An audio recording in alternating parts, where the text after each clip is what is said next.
Birdlight, December 27, 1942. Knowledge. Introduction. Tonight I wish first to speak of the work octave. This sounds due as a valuation of the work. This means that nothing can begin unless there is valuation. And this is not anything mysterious. You will not begin anything unless you think it worthwhile, and the worth of a thing is its value for you. If you regard a thing as worthless, you do not value it.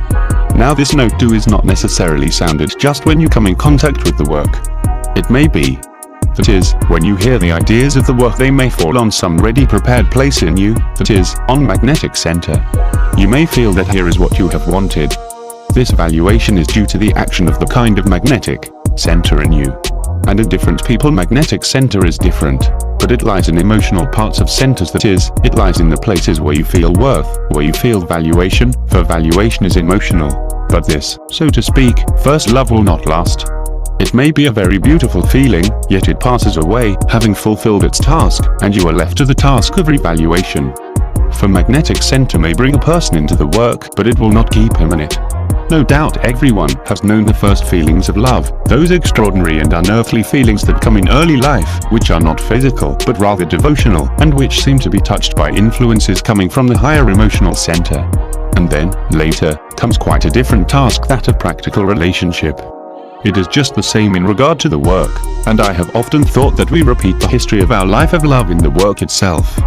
In my own case, I know that when I first met the work, I felt again the same wonder, the same sense of mystery, of the miraculous, that I had felt in my earliest youth, feelings indeed that seemed self-sustaining and only slightly connected with an outer object, a person. But whatever early emotions we may have felt in connection with the ideas of the work and the discovery that such a thing really exists, whatever extraordinary feelings we may have experienced, they are not enough. Even if we have right magnetic center, the feelings and emotions that spring from it will not last. We must get to know the object of our love and relate ourselves to it practically. This note is called Re in the work octave. The note Re is sounded when a person begins to study the ideas of the work and its teaching, and begins to apply the work to himself. This note Re is called application of the work to oneself.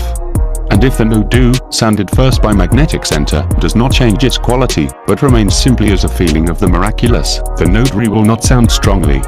Yet no one will pass into the work unless there is some initial feeling of the miraculous. That is, a man must feel the difference between life and the work. Otherwise the work will fall on the places life falls on in him, that is, on those parts of centers that cannot receive and are not meant to receive the work. Man has parts of centers for life and parts of centers for the work. He is constructed for life and for the work. And, not possessing magnetic center, he will take in the ideas of the work on his life parts of centers. He will try to act the work directly to life as if it were the same thing. He will pour new wine into old bottles, patch his old coat with new cloth. It is the function of magnetic center to prevent this. Magnetic center is sometimes defined as the capacity of distinguishing between A and B influences, between life influences, influences created in mechanical life, and influences that come from outside life and are sown into mechanical life. Unless magnetic center existed, nothing would be possible as regards inner evolution. No transformation of the feeling of life or of the feeling of oneself would be possible. Yet, as was said, magnetic center, once its part is played, is no longer of use. It introduces you to a new world. And you must then find your way. That is, it may bring a man to the work and make it possible for him to value the work, but that is all. A man must then revalue the work for himself by the application of the ideas of the work to himself and to his whole standpoint, and this will strengthen Do in him. That is, the note Re will strengthen the note Do in him and change its quality to a conscious evaluation. Seeing the truth of the work, a man will value it in a more and more conscious way, and this revaluation will strengthen Do and make it a real Do. For we must consider whether a Do sounded by magnetic center is really a consciously sounded Do. The third note in the work octave, the note Mi, is called realization of personal difficulties. You can easily understand that this has many sides to it, many different meanings for each person. There are, for example, personal difficulties that appear in regard to one's being.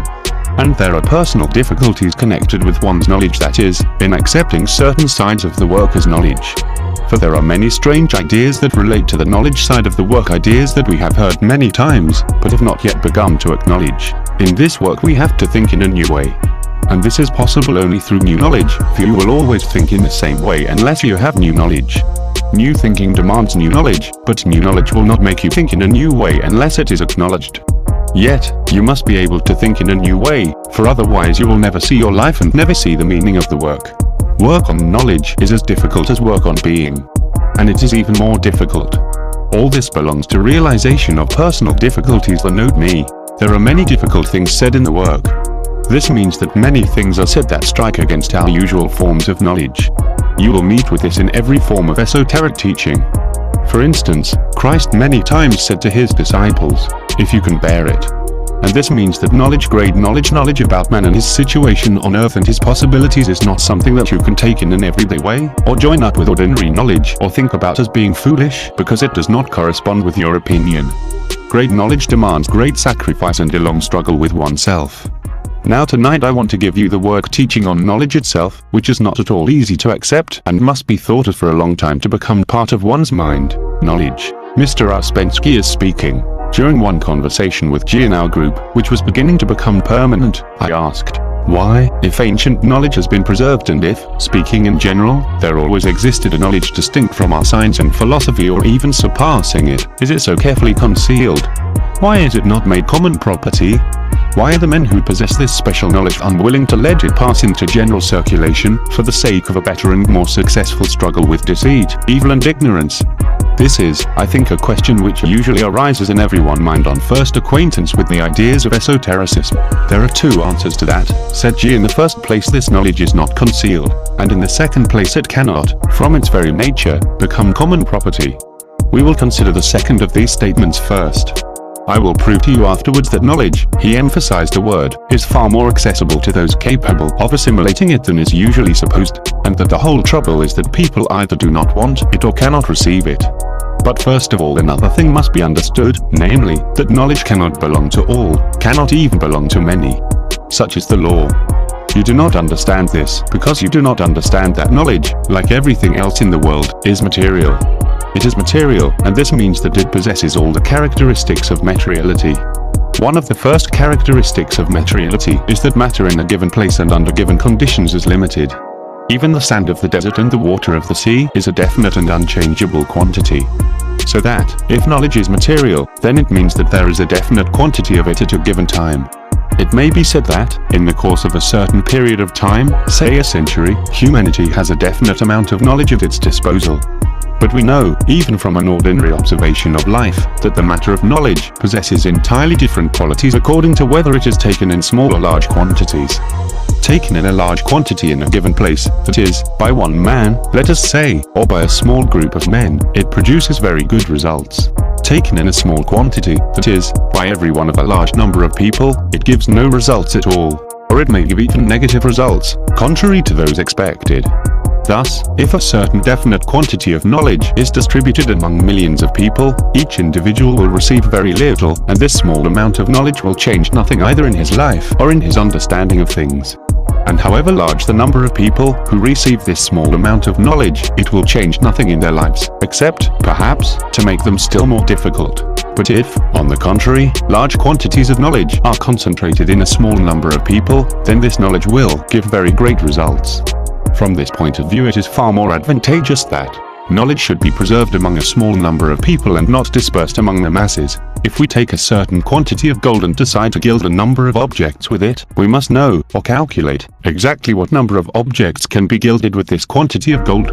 If we try to gild a greater number, they will be covered with gold unevenly, in patches, and will look much worse than if they had no gold at all. In fact, we shall lose our gold. The distribution of knowledge is based upon exactly the same principle. If knowledge is given to all, nobody will get any. If it is preserved among a few, each will receive not only enough to keep, but to increase what he receives. At the first glance, this theory seems very unjust, since the position of those who are, so to speak, denied knowledge in order that others may receive a greater share, appears to be very sad and undeservedly harder than it ought to be. Actually, however, this is not so at all, and in the distribution of knowledge there is not the slightest injustice. The fact is that the enormous majority of people do not want any knowledge whatever. They refuse their share of it, and do not even take the rational allotted to them in the general distribution for the purposes of life. This is particularly evident in times of mass madness such as wars, revolutions and so on, when men suddenly seem to lose even the small amount of common sense they had and turn into complete automatons, giving themselves over to wholesale destruction in vast numbers. In other words, even losing the instinct of self-preservation.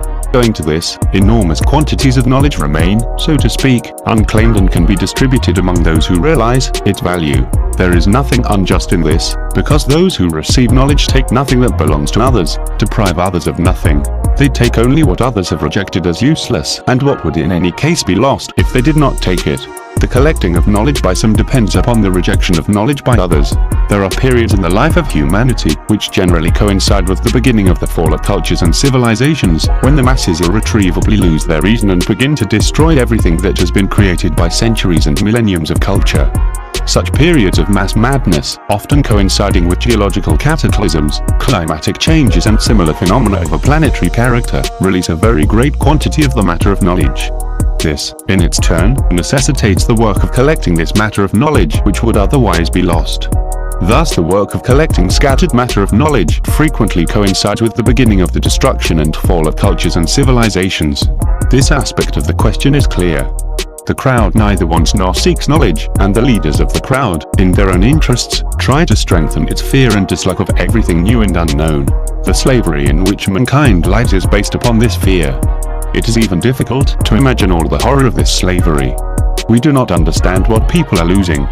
But in order to understand the cause of this slavery, it is enough to see how people live, what constitutes the aim of their existence, the object of their desires, passions and aspirations, of what they think, of what they talk, what they serve and what they worship. Consider what the cultured humanity of our time spends money on, what commands the highest price, where the biggest crowds are. If we think for a moment about these questions, it becomes clearer that humanity, as it is now, with the interests it lives by, cannot expect to have anything different from what it has. But, as I have already said, it cannot be otherwise. Imagine that for the whole of mankind half a pound of knowledge is allotted a year. If this knowledge is distributed among everyone, each will receive so little that he will remain the fool he was. But, thanks to the fact that very few want to have this knowledge, those who take it are able to get, let us say, a grain each, and acquire the possibility of becoming more intelligent. All cannot become intelligent even if they wish. And if they did become intelligent, it would not help matters.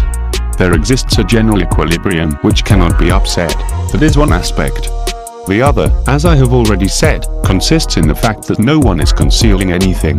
There is no mystery whatever. But the acquisition or transmission of true knowledge demands great labor and great effort both from him who receives and from him who gives. And those who possess this knowledge are doing everything they can to transmit and communicate it to the greatest possible number of people, to facilitate people's approach to it and enable them to prepare themselves to receive the truth. But knowledge cannot be given by force to anyone, and, as I have already said, an unprejudiced survey of the average man's life, of what fills his day, and of the things he is interested in, will at once show whether it is possible to accuse men who possess knowledge of concealing it, of not wishing to give it to people, or of not wishing to teach people what they know themselves.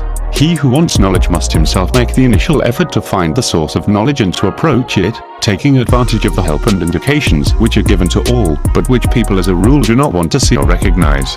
Knowledge cannot come to people without effort on their own part.